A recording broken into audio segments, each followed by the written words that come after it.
خدمات مطبوعات سرریاست کارهای داخلی شهر سنت پتربورگ و ولایت لنینگراد روسیه روز 16 نوامبر سال 2022 از جنبست رید گسترده ضد مهاجران در ناحیه‌های کالینین و فرونزه شهر پتربورگ و بازداشت 877 مهاجر خارجی در جریان این ریدها خبر دادند.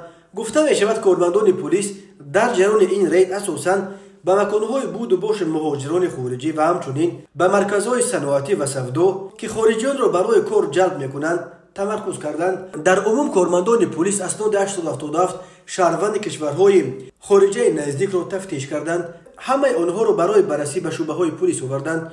گفته می شود در خبر پلیس پتربورگ گفت از این شمار 58 نفر در قلمرو روسیه با نقض قاعده های مهاجرت به سر میبرند و نسبت به آنها پرونده های ماموری کشودند. به این 58 مهاجر دپورتاسیون از روسیه تهدید میکند. سنت پتربورگ و ولایت لنینگراد بعد شهر و ولایت مسکو یکی از مسیرهای عمده مهاجرت کاری شهروندان کشورهای اسنگه به شمار می رود. بر اساس آمار رسمی شماره مهاجران کاری در پتربورگ سال گذشته 24% افزوده به 320,000 نفر رسیده بود. باور می رود که این رقم در سال 2022 بازم بالاتر رفته است.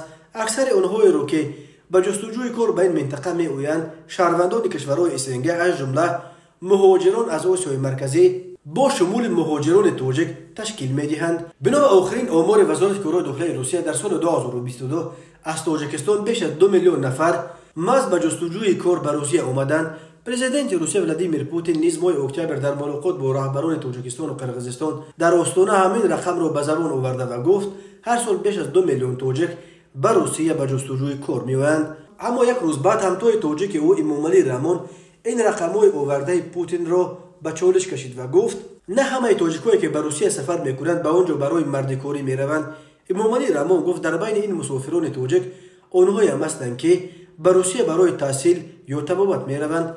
وزارت مهنت و مهاجرت تاجیکستان شماره مهاجران کاری از تاجیکستان را در روسیه همگی حدود 350,000 نفر رقم میزند که از آمار روسیه چندین مرتبه فرق میکند. اما در تاجیکستان نیز اعتراف میکنند که پولهای از روسیه فرستاده مهاجران یک منبع اساسی تامین زندگی اکثر خانواده های تاجیک و عامل عمده گردانیدن سودا و دیگر فعالیت های اقتصادی در این کشور به شمار می رود. سال 2021 از روسیه به تاجیکستان اساساً با شرافت مهاجران 2.5 میلیارد دلار پول فرستاده بودند.